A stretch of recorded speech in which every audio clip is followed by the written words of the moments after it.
In tape number 2, we discussed the advantage of using BDE as an exposure reference. In this volume, metering and film sensitivity to light will be introduced. Faculty member Paul Meyer explains. You know, most modern cameras have built-in exposure meters. Many of the automatic cameras will calculate all of the controls discussed in the previous tape. Those cameras will do a good job most of the time.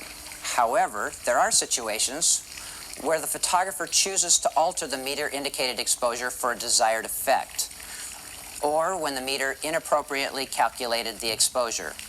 In order to do this, you have to understand how the calculation process works. To best explain the process, let's look at what the meter is calibrated to do. The film can record a series of tones from white to black. Regardless of the brightness of the scene that's in front of the camera, this meter-indicated exposure will try to place the exposure near the middle of the film, and that works real well most of the time. Let's take a look at a few examples. These images have an equal amount of dark and bright areas. The camera's light meter will read the scene as an average, which will be in the middle of the scale. In the first example, there was a very small amount of bright or dark areas. Most of the tones fell into the middle area. In the second, however, there were no middle tones, or very few middle tones. Most of the brightness levels were either bright or dark areas, which averaged into the middle of the film.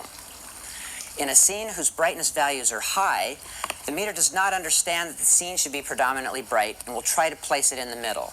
The same applies for a basically dark scene. The meter will try to compensate for the darkness. For this reason, we must understand that we can override the meter or make adjustments with one of the camera controls we have available to us. These are two examples of photographs that might fool the camera's meter. The photographer must know what the meter is reading in any given scene.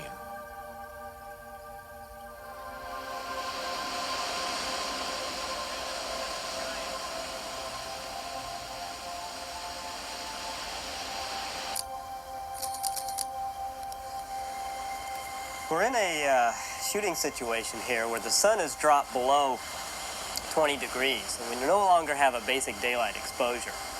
So we can't use that as our exposure. We know it's a reference, and we're less than BDE, so we know we're going to have to do something here. We've got a lot of water. We've got the harbor seals on the beach among the rocks. We can't use the water as our exposure reference because it's reflecting a very bright sky. We can't use the rocks where the seals are, and that's our subject area. We can't use that because they're being backlit, basically, and there's a lot of shadow on them. And they're quite dark animals. So we can't use that as our exposure reference either, or it's not going to look natural.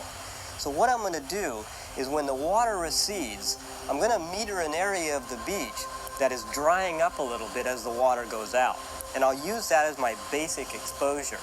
Then I can take photographs out in the water when the harbor seals move out. That'll be properly exposed. And also when they come back in among the rocks, I'll use the same exposure. And they'll be properly exposed there. So no matter where they move, we've got one exposure to handle all those situations.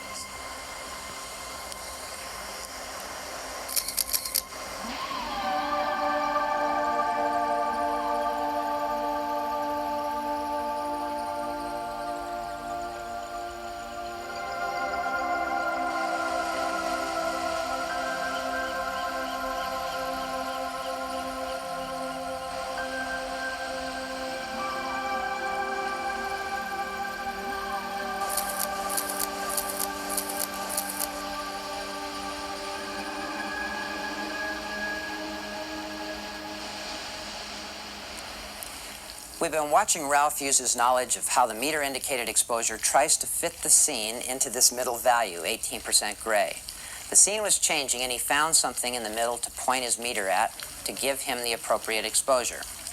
The one thing we haven't talked about is the fact that many cameras on the market are designed for photographers who understand this concept.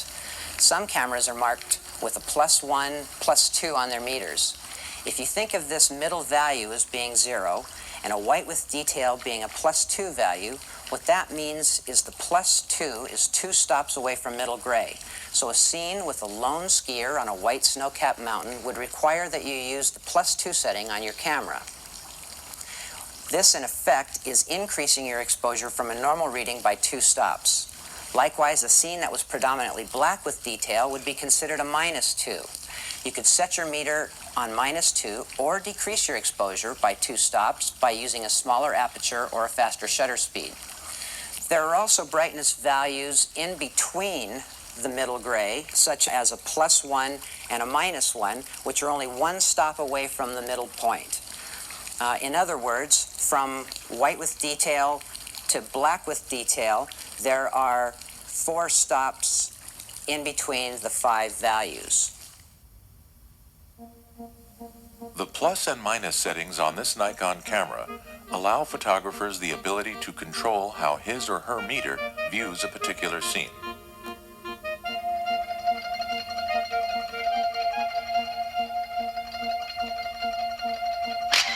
Light meters are available in virtually all camera formats. Nikon offers matrix, center-weighted, and spot metering on many of their new models.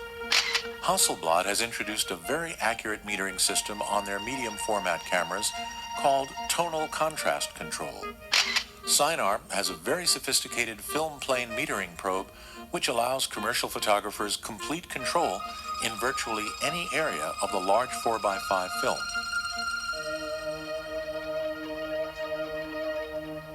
Remember that reflective light meters are designed to see every scene as middle gray. In order to obtain proper exposures based on your camera's light meter, you must understand this important fact. As Ralph illustrated, try finding something in every scene to use as a metering reference and base your exposure on that particular area. Also keep in mind that many of today's cameras offer the photographer the ability to override the meter indicated exposure by a plus and minus system. By understanding the different tones or shades that film can record from white to black, you will begin to comprehend how to use these controls to your advantage. Begin experimenting with film by varying or bracketing your exposures from normal to +1, +2, -1, and -2. Find out for yourself how the film reacts to these exposure variations.